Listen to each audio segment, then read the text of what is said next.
Hi, this is Kent, and welcome back to part 6 of Learning Your Library. Very, very nice to have you back with us.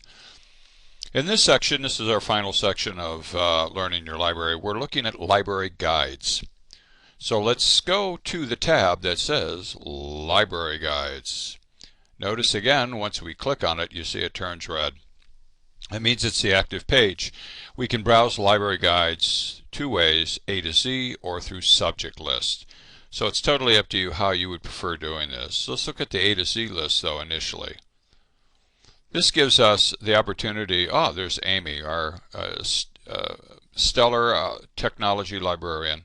The library guides are created by the librarians of Benedictine Library. We are often being asked to create content and helpful areas for students or through very specific requests by teachers, instructors, professors, through programs that want to be able to support their students off campus for online programs or blended cohort programs, or things that we realize that all students on campus, off campus, students need to have information about. For example, APA 6th edition, the library guide we call BU Basics, business, chemistry, different areas of very specific content. For example, the ED course in Education Organizational Change homepage. My students here know that we do have this page that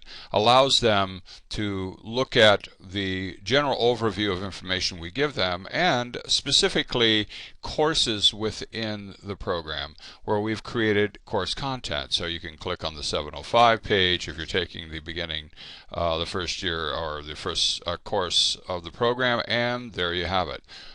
You have content that's produced for the ED program, titles that are often required to being read by the students, or ED resource guides, handout that expressly help students understand basically where certain content is located on the library, how to access that content, whatnot. So we have this in all our different programs and different courses.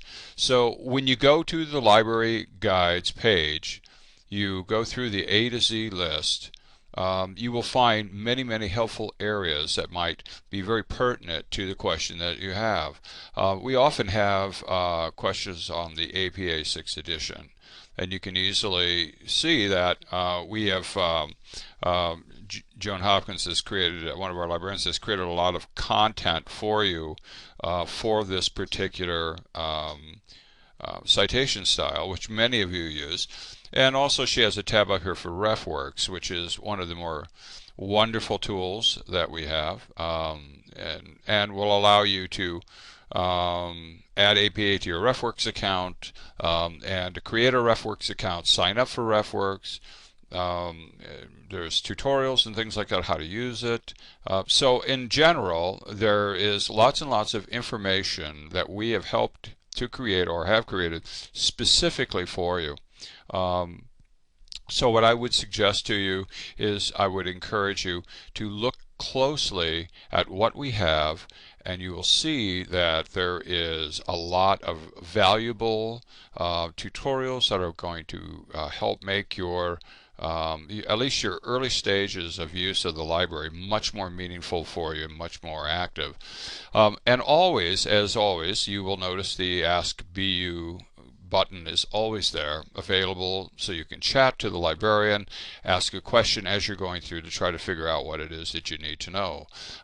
This is the subject browse and our most popular guides, which, believe it or not, is BU Basics, which means the very basic information that's required of students and how to access it is really at the top of the list for many people getting started with the research process or getting started with using the library. So that's the research guide page.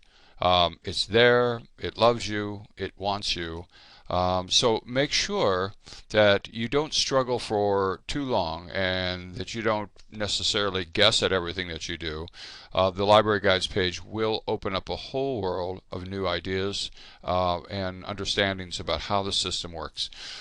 Remember, you can always contact us through the chat widget or through our two telephone numbers, both with circulation right here, and of course reference. And reference is usually personed at any time we are open. So that would be 6:30, 829, 6057. And again, I would suggest don't email the reference desk. I would suggest if you have a question you need direct answer to, feel free to call them. So this is Kent. You can always contact me as well. Once again, my BlackBerry number is 630-487-1788. And I can pick your email from there. So kcarrico@ben.edu, my email. And or call me or chat with me or send me a text, and I will be able to get back with you almost any time during the week that you might have a question, especially when the library isn't open. So take care of yourselves, use the system, and thank you very much for listening to and watching Learnin Your Library.